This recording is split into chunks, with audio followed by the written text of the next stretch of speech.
खोरे मारा और पै गया मार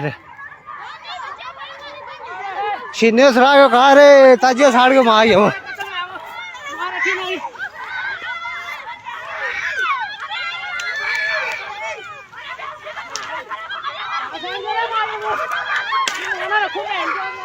खारो करे तेरे फिर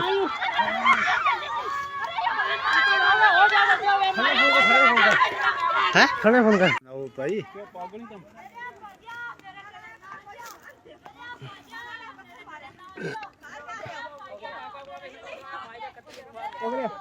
हो गया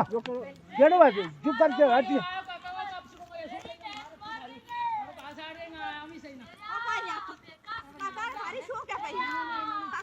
चुप करना रोल करोगे सदाई जैसे चुप रहा रोल करो ले कहना तो लोग